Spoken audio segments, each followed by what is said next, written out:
Okay, class, today I'm going to go ahead and read to you guys this article called Lockdowns Offer a Lesson in Humans' Impact on Wildlife and Biodiversity.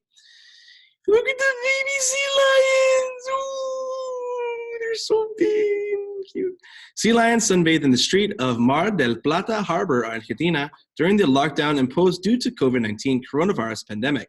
Photo by Mara Sosti, AFP via Getty Images. Written by Jacqueline Barba, adapted by New Zealand staff. Mountain goats marched through the town in Wales. An alligator crawled across a shopping center sidewalk in South Carolina.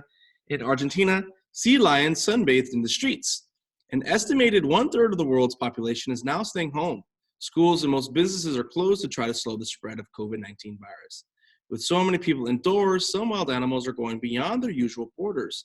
They are exploring spaces that used to be packed with people. News stories and social media posts have reported many creature sightings. People have spotted animals big and small, from birds and foxes to bears and wild boar. Noise and light usually keeps animals away. Katie Wood is a marine biologist. She works at the Earth Day Network, an environmental nonprofit that works to change how humans treat the world. Wood is not surprised to see animals exploring more.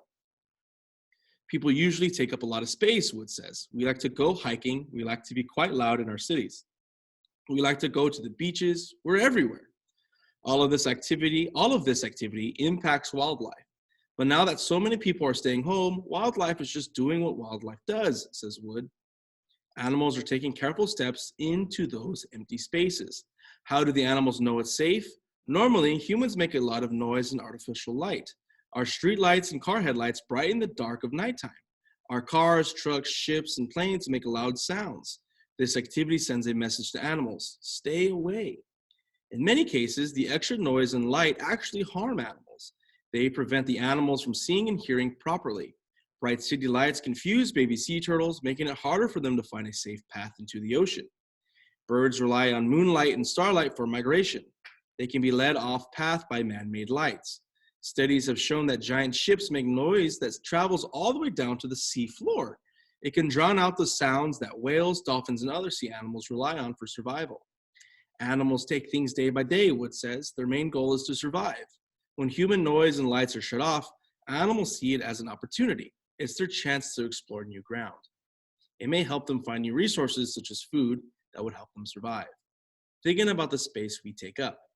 Wood hopes that wildlife sightings will send a message to humans. We need to think more about the space we take up. These animals are needing space, she says. Looking around your neighborhood, you're likely to see wild environment being taken over by houses and other buildings. The decrease in wild spaces leads to a decline in biodiversity. Biodiversity is the variety of living things in a habitat. More biodiversity means a healthier habitat for all of the living things in that area.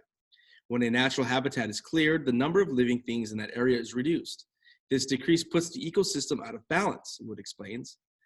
It may cause animals, plants, or insects to go extinct. When something goes extinct, it dies out forever. Positive and negative effects. Ellie Chesterton is a behavioral ecologist, a scientist who studies how animals behave. She works at the University of Leeds in England. People are really valuing nature more, Chesterton said. This is one positive effect of the lockdown. People are taking more nature walks and listening to and looking at the wildlife all around them. There are also downsides, though. Chesterton worries that people will try to get close to the wild animals they see in their towns and cities. Because they love to see the animals, they may try to attract them with food. This would be a negative effect on the animals. It's safer for the animals not to feel too comfortable around humans.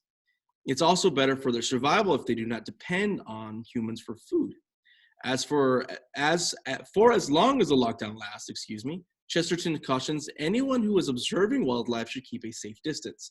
Enjoy them from a window, she says. Long-term changes are up to us. It's too soon to know whether the lockdown will have a lasting impact on wildlife, but some species have already benefited. One example is the leatherback sea turtle. Scientists released a report in April about sea turtles in the country of Thailand. The coronavirus outbreak means there have not been many tourists on the beaches there. This year, scientists found the largest number of turtle nests in 20 years. Leatherback sea turtles are endangered. They are at risk of going extinct. The turtles like to lay their eggs in private spots, which can be hard to find on very busy tourist season. Wood, the marine biologist, says that if we want to see more improvements like this, it's up to us. We have to change our behavior and take up less space. This will give animals the room they need to recover and thrive. If you're interested in helping to protect wild spaces, Wood says, try sectioning off a piece of your yard or a community space. Try to keep that space wild, she says. Avoid using chemicals that kill insects and weeds. Grow only native plants, which are plants that naturally grow in the area. Steps like these sound small, Wood says, but they can make a big difference for the wildlife in your neighborhood. Alrighty, class. Thank you.